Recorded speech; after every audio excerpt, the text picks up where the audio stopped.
நன்றியுள்ள ஜீவன்னா அது நாய்கள் தான். அவங்க வந்து இதுதான் நம்ம வீடுன்னு அவங்க மைண்டில் செட் பண்ணிட்டாங்கன்னா, நம்ம வீட்டை சுற்றி ஆடு, மாடு, கோழின்னு சொல்லி குரங்கு, மனுஷங்கன்னு யார் வந்தாலும் விட மாட்டாங்க. அப்படிதான் இப்போ குரங்க வேட்டாடுறாங்க இவங்க.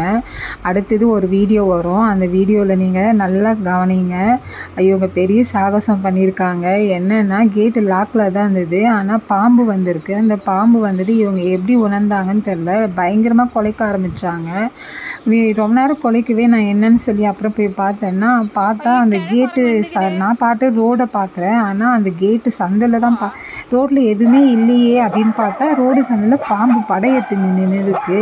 படையெத்துனவொடனே நான் வேகமாக அதை பார்த்து ரசிக்காமல் வேகமாக ஃபோன் எடுத்துன்னு வந்து வீடியோ எடுக்கலான்னு தாங்க ஓடி வந்தேன். ஆனால் அந்த கேப்பில் வந்து அந்த ஃபோனே ஷேக் ஆகிட்டு இருந்தாலும் அந்த வீடியோ வந்து சரியாக தெரியல. ஆனால் நான் சேர் இழுத்து மேலே ஏறி எடுக்கலான்னு எடுக்கிறப்போ அந்த பாம்பு இறங்கி போயிடுச்சு. அந்த கேட்டு சந்தில் படம் எடுக்கிற வீடியோ வந்து தெரியும். நீங்கள் உன்னிப்பாக கவனிச்சிங்கன்னா அது வந்து கண்டிப்பாக படம் எடுக்கிறது தெரியும். யாருக்கெல்லாம் படம் எடுக்கிறது தெரியுதோ அவங்கள கமெண்ட் பாக்ஸில் கமெண்ட் பண்ணுங்கள். என்னன்னு தெரியல, அவசரத்தில் பதட்டத்தில் அந்த ஃபோனு கேமரா சரியாக ஒர்க் ஆகலையா என்னன்னு தெரியல. கிளியராக தெரிஞ்சிருந்தா கூட அந்த கேப்பில் கண்டிப்பாக அது கிளியராக தெரிஞ்சிருக்கும். ஆனால் கிளியராகவே தெரியல, அப்படியே ஷேக்காக தான் தெரியுது.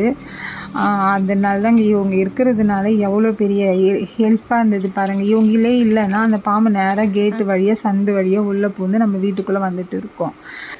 டேசியும் லட்சுமியும் உங்களுக்கு பிடிச்சிருந்தா லைக் பண்ணுங்கள், இந்த வீடியோவை ஷேர் பண்ணுங்கள். தப்பான நாய்களை பற்றி தப்பான ஒரு அபிப்பிராயம் வச்சுருக்கிறவங்களுக்குலாம் இந்த வீடியோ பார்த்தா கொஞ்சத்துக்கு அவங்களுக்கு புரியும்னு நினைக்கிறேன். ஓகே, நெக்ஸ்ட் வீடியோவில் பார்க்கலாம். Bye, tata.